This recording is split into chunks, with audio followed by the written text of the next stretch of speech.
When it comes to the topic of It Ends With Us, this is all you hear. Tonight, scandal rocking Hollywood as the fallout begins from Blake Lively's explosive allegations against co-star Justin Baldoni. The lawsuit between Blake Lively and Justin Baldoni, the endless fighting on between sets, the astronomical amount of money that they're suing each other for, the secret recordings that are happening to be released every month or so.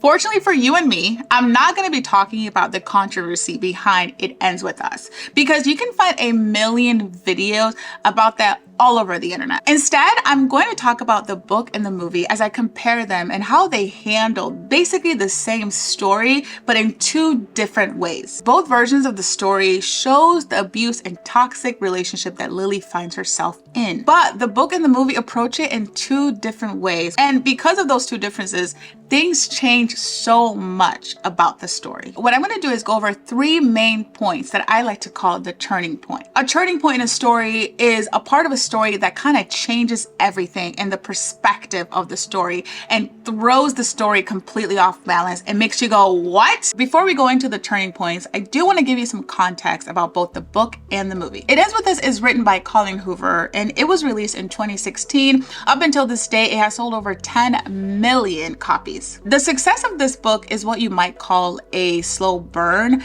because it actually didn't blow up until about 2021 due to book talk. By 2022, it hit #1 on the New York Times bestseller list, and in 2023, it became the most sold novel of that year. As far as the movie goes, the movie was directed by Justin Baldoni, who also plays the main character Ryle in the movie. If you're wondering why a man would direct a movie about domestic violence against a woman, it is because Colleen Hoover and Justin Baldoni were actually friends for a long time before he actually bought the rights to this movie. Speaking of the rights to the movie, Justin bought the rights in 2019 and the movie was released in 2024, which means that the movie was sitting in production for about 5 years before its release. Another thing you must know about this movie is that there are two cuts to the movie.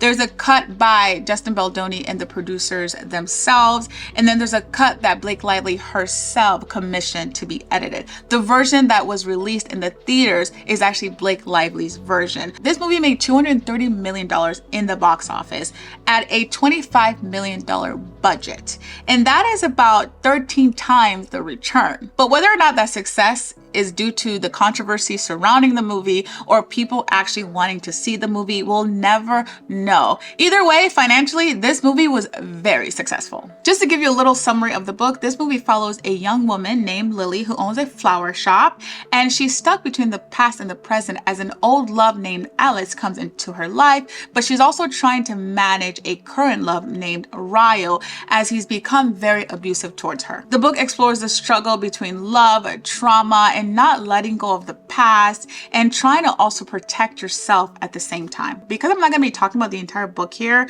I do want to take the time to kind of go over some general differences that have popped up in the movie and in the book. One of the biggest things we do have to understand about this book is that it took place in 2016 when the world wasn't really having these huge, widespread discussions about toxic relationships. That alone shapes the difference between both of the versions of this story. It doesn't help that the book was released in 2016 and the movie was released in 2024. Lily's fashion was actually talked about a lot through the media.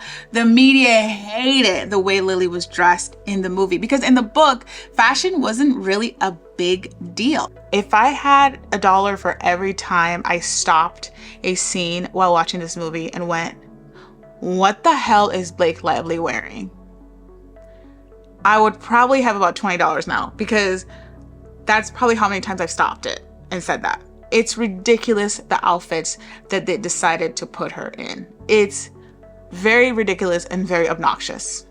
It's like the outfits are a character of their own. Because of her fashion, I think that also has to do with a lot of Lily's personality in the movie versus the book. In the book, she's very bubbly and funny and a little awkward, and she's like friendly, like somebody you want to get to know. In the book, she comes out very cold and a little snobby and very, very guarded. I found it interesting that Lily's personality was written so completely different than in the book. I didn't really understand that. So I guess Blake just wanted to do something different with her personality versus being just like in the book. Ryle's personality does not change, and we will get into that right now. In the book, before we get into the first turning point, we do see clues as to Ryle's violence in the book. I mean, the first time we're introduced to the man, he kicks a chair. So that should be the indication right there that this man is violent. But Lily does not notice that just yet. In the book, Ryle is very hot and cold. He says one day he doesn't want a relationship, but then he makes up excuses to see Lily. He shows up at her house uninvited. He gets very jealous when she brings a date, aka a friend, to a party that he's at. He gets so mad that Lily brought a date to this party that he throws a glass in the trash can so hard that it cracks. That is a pretty good indication that he's a very violent person. He claims that he doesn't want a relationship at the beginning of the book, but then he ends up wanting one by begging to be with Lily all the time. He begs for sex even though she made it clear that she does not want it. But eventually they do end up in a relationship. Fasting forward a few months into the relationship though, we do see Ryle's violence manifest right in the middle of the book. They're having dinner at Lily's house. They're having fun, they're flirting, they're drinking. They're just having a very nice romantic night in. Because of the drinking and a lot of distractions, they kind of forget that they're making dinner and the dinner gets burnt. Ryle, because this is a very natural thing to do, reaches inside the oven and burns his hand. And in a split second, he backhands her. I'm instantly not laughing anymore. I'm on the floor, my hand pressed against the corner of my eye. In a matter of 1 second, Ryle's arm came out of nowhere and slammed against me, knocking me backward. Honestly though, even the description of what happens here is very confusing to the audience and the reader. That sounds like he might have accidentally hit her while trying to grab the food. Like he just kind of, maybe he was drunk and then he hit her. I have read this book before and I knew this part in particular is coming. But the first time I read it, I had no idea it was coming. And when it happened, I actually had to go back and reread that part because I was really shocked and confused. I think maybe she did that on purpose because Lily is also very, very confused about the whole thing because she did not see that Ryle was abusive. And another reason why I did not know this was actually happening because in the back of the book, Colleen does not make it clear that this book is about abuse. So when you get to the part where this happens, it's very shocking. At first, Ryle is very angry about his hands and curses at Lily. And then he starts retracting and making up excuse after excuse. Something about his hand. He said it was the wine. He said that he has his surgery tomorrow. Anything to deflect from the fact that he just hit his girlfriend. A little bit about background about Lily as to why this connects her past to her present. Unfortunately, Lily is a victim and a witness to abuse as a child. Her dad was abusive to her mom, and at some point, her dad actually hit her too. These two instances connect Lily to the past and the present. She is in the present getting hit by her boyfriend, and she also thinks of her mom in that moment when her mom was also getting abused. He pulls me against him and starts kissing the top of my head. I'm so sorry. I burned my hand. I panicked. You were laughing and I'm so sorry it all happened so fast. I didn't mean to push you, Lily. I'm sorry. I don't hear Ryle's voice this time. All I hear is my father's voice. I'm sorry, Jenny. It was an accident. I'm so sorry. I'm sorry, Lily. It was an accident. I'm so sorry. I just want him away from me. Because of this experience, she knows exactly what to do. She immediately yells at Ryle and says that he should never do that again, never touch her again, or else she will leave. As any victim of abuse goes, she's making up excuses in her head. Oh, maybe he didn't mean it. Maybe it was an accident. Maybe he'll never do it again. But we know the truth. Something interesting that happens in the book is that right after this, Ryle tells Lily that he loves her because at this point in the book, they have not told each other that they love each other. So it's kind of interesting that he decides to tell her he loves her now. It just shows more of how hot and cold he is and how he manipulates this woman. Just like in the book, the first major turning point happens right in the middle of the 2-hour movie. I thought that was a really good attention to detail by the filmmakers. Unlike the book though, they're not making dinner, they're making breakfast. This is not a really big deal, but it does change the tone a little bit. The movie makes a point to slow things down up until the very moment the abuse happens, because as an audience, we're not supposed to know that this is about to go down. When Ryle finally does hit her, the edits are quick and fast, and everything kind of happens in succession. And this leaves the audience going, what just happened? We don't see Ryle begging for forgiveness like in the book. In fact, Lily is the one that tells him that it was an accident, because she's very, very confused. And he just kind of goes along with it and goes, yeah, it was an accident. And it's like, no, it wasn't. The scene then jarringly cuts to Lily coming back from a wedding, and it just kind of moves on like nothing happened. The first thing I want to obviously point out is the fact that in both the book and the movie, we see a very calm, romantic night, and then boom, something jarring happens to the couple, which kind of tells you that things can change in a split second. Ryle pushed me. For 15 seconds, I saw a side of him that wasn't him, that wasn't me. I laughed at him when I should have been concerned. He shoved me when he should have never touched me. I pushed him away and caused him to cut his hand. It was awful. The whole thing, the entire 15 seconds it lasted, was absolutely awful.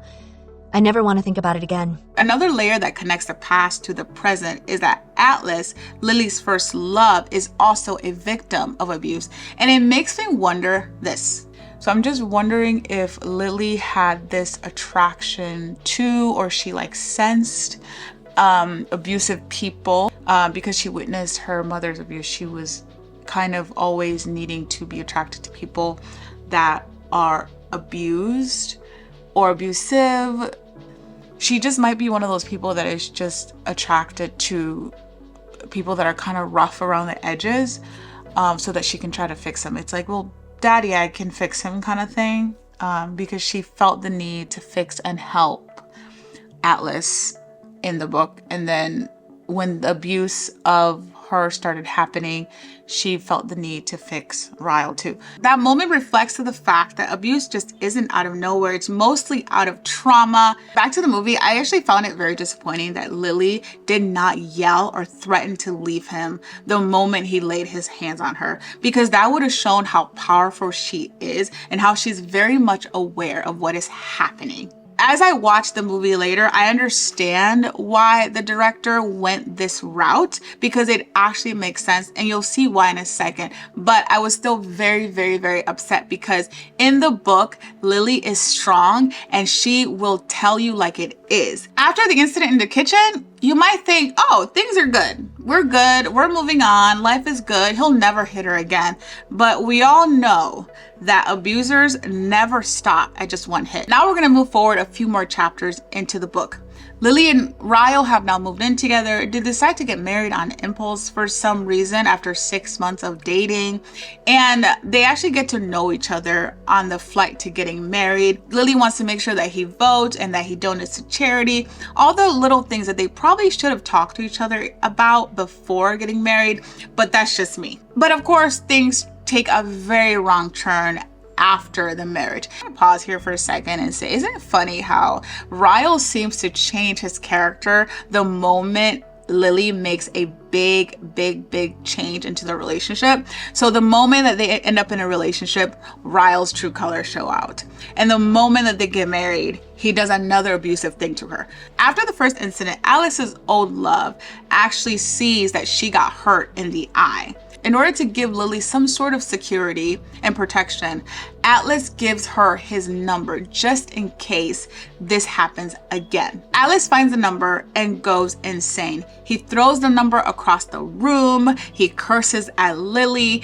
Unfortunately, Lily follows him and he ends up pushing her down the stairs. Lily is knocked out cold, and then she wakes up and Ryle is putting her back together essentially because she has a busted face again. Ryle claims this was an accident, but Lily knows that it wasn't. Again, she is very much aware of what is happening. I grabbed his shirt. He pushed me away. You fell down the stairs. But I didn't fall. He pushed me. Again, that's twice. You pushed me. Ryle, I have no idea how bad I'm hurt, but I don't even care. No physical pain could even compare to what my heart is feeling in this moment. I start to slap at his hands, wanting him away from me. And this entire scene is so weird to me because he literally hurt her by pushing her down the stairs. And then he's putting her back together. I just found it so odd and so confusing. And of course, here comes the cycle. He's begging for forgiveness. He's asking her not to leave her. He's saying he'll never do it again. He said it was an accident, that she did not see the stairs. All kinds of excuses just coming out. And again, with the hot and cold, he is calling her a liar in 1 second and then begging for forgiveness the next and making up excuses again. In the movie, they also get married impulsively. Ryle proposes to Lily at a hospital because Ryle's sister just had a baby. And I guess because of baby fever, he just decides, hey, let me ask her to marry me. Just like in the first Turning Point, things happen very, very slowly until they happen very, very fast. The way Ryle gets so angry is so palatable in this scene. You can feel the anger through the screen. It's insane. And then again with the hot and cold, there's a moment where he's calm and he's chill and you think he's about to walk away and you think he's gonna be like, okay, good, because Lily convinces him that the number means nothing, it's not a big deal, and you think he's gonna walk away, everything's good, he's chill, he's learned his lesson. And then he crashes out and completely destroys things in the house, just like in the book. But we don't really see what actually happens. We don't really see him pushing her because the screen just goes black. This scene reminds me of Munchausen by proxy, which is a mental disorder where somebody hurts you and then tries to heal you, which is exactly what Ryle did in this scene. He literally pushes her down the stairs, she gets hurt, and he bandages her back up when he's the one that caused the pain in the first place. In the movie, he even says to her, what am I doing? And she says, you're helping me. That is literally a play-by-play of Munchausen by proxy. But Ryle does not have that. He's just a freaking psychopath. Ryle just tells her that she fell down the stairs. She didn't see the stairs. Again, we don't get any pleading or begging like we did in the book. This is one of the major differences in the movie versus the book, because in the book, something is revealed right after this scene. I'm gonna interrupt you right now and say, just subscribe to my channel. I love making videos like this and I wanna see you back here next time I post a new one. It's not cut from the movie necessarily, it's just kind of out of order. But it is revealed that Ryle actually shot his brother when he was 6 years old. And that is part of the reason why he has such a violent streak. I shot him, Lily. My best friend. My big brother. We were in the garage, so no one heard our screams for a long time. And I just sat there and I was trying to put everything back inside his head. But it is not my excuse. It is my reality. We see the reveal right after the second turning point in the book, but in the movie we see it at the end. And of course there's a reason for that, and I will tell you all about that when we get there. He is also dealing with his own trauma by dealing, or in this case, not really dealing with the past trauma and taking the violence on a woman that he loves. Something else that I must note here is that Ryle says that in the beginning of this book that he doesn't do relationships. He's never really been in a serious relationship because of the fact that he is so angry all the time. So I guess Lily was just an exception, but again, that is another connection between past and present. Somebody having to deal with the fact that they shot their brother, which is a very, very traumatic thing to experience, and not really dealing with it in the present. Ryle claims here that he's been in therapy for over 6 years, but it's not really shown because he's very angry. But also, this is his first official relationship. So I guess the violence manifests then, I guess. I don't know. I hate to defend a man. I really hate to defend a man, especially a man that is abusive and just relentless in his danger to this woman. In defense, quote unquote, not really defending, but if we're taking the context out of it, this is something that is kind of normal to be upset about when you find your wife's ex's number in her phone, especially when they just had a huge fight in the restaurant about this particular man. It's like when you're super suspicious of your ex hanging out with a girl at work or something, and you're constantly like, who's that girl? Who's that girl? Why are you with her? And your ex is like, oh no, it's nothing. It's nothing. oh, it's nobody. Da, da, da. It's suspicious. It's very suspicious. And it's something generally you could be really upset about.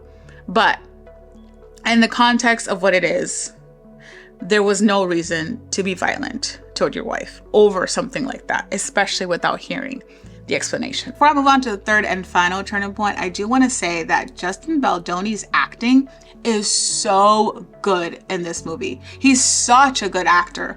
I haven't seen him in a lot of stuff in a while besides this movie. I, of course, saw him in Jane the Virgin, but besides that, I didn't realize he was such a good actor. I want to watch more of his movies. I think Blake Lively's acting is great, but Justin Baldoni is so good at portraying a violent person. He's so good at it. A little bit too good at it if you ask me, but he's a very, very good actor.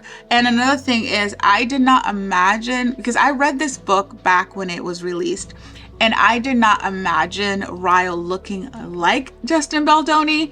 I thought he was blonde, blue eyes in the book, but Justin does a really good job. The last turning point of the book happens a few weeks later. An article comes out naming some of the best businesses in Boston.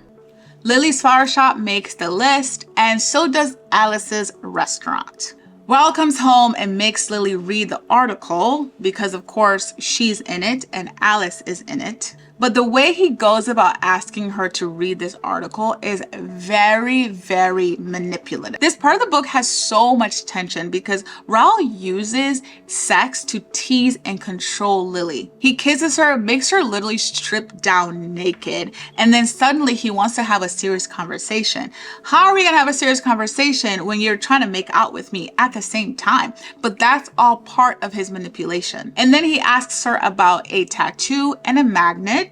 And those are two connections to Atlas because Atlas gave her a magnet and she got a tattoo on the neck because of him. I back myself against the counter and my breath catches. His hands meet my waist and he slides them between my ass and my jeans and pulls me against him. Okay, so we're doing this right now. When his mouth is back on mine, he lifts me and sets me down on the countertop, standing between my knees. I can smell the scotch on his breath, and I kind of like it. He takes a fistful of my hair and he tugs gently so that I'm looking up at him. Naked truth? He whispers, looking at my mouth like he's about to devour me. Where did you get that magnet, Lily? My heart feels like it begins beating in reverse. Why does he keep asking me this? His fingers are still moving inside of me. His eyes still look like they want me. But his hand... the hand that's wrapped in my hair begins to tug harder, and I wince. Ryle, I whisper, keeping my voice calm, even though I'm beginning to shake. That hurts. In the book, you can tell the violence is rising and rising and rising. And then things take turn for the worse after she's done reading the article. Ryle chases her around the house and then he headbutts her and attempts to assault her. Well, this moment is a full cycle moment for Lily because her mother was also assaulted when she was young, and she actually walked in on her father assaulting her mother. This time she calls Alice because she memorized his number, even though she was supposed to throw away that number a while back. Alice comes to the house to get her, and then they go to the hospital, and that's when Lily finds out she's pregnant. But Lily does not consider any alternatives because she's literally about to have a baby with a very abusive man. She's, of course, heartbroken, confused, and she just wants to protect her child moving forward. And she has no idea what to do, which makes a lot of sense. In the movie, this scene plays out completely differently because after Lily is done reading the article, Ryle straight up asks her, "Do you love Atlas?" And surprisingly, Lily says, "I don't know." And again, after she says, "I don't know," things are chill. Things are calm. It's like, okay, maybe he understands. Maybe it's not going to get bad. And then the violence continues. He headbutts her and attempts to assault her in the bed. After this, Lily goes to Atlas's restaurant and actually asks for help instead of calling him. There's a huge reveal here because as Lily is running out of the house to go see Alice, we do see in flashbacks of everything that Lily has been going through throughout this entire scene. We see that he hit her in the kitchen, he pushed her down the stairs, and he does butthead her, and he does try to assault her. It's all shown in fragments, but it's all kind of coming together as a nightmare as Lily is literally running for her life. This is why the director left Lily and the audience in confusion in those first few turning points, because they wanted to do this huge reveal at the end. For storytelling purposes, it makes sense as to why they did it. But again, we were left so confused. So to have that huge reveal happen, it's very, very interesting and adds a little bit of a different pacing to the movie. She does go to the hospital and she does find out that she is pregnant,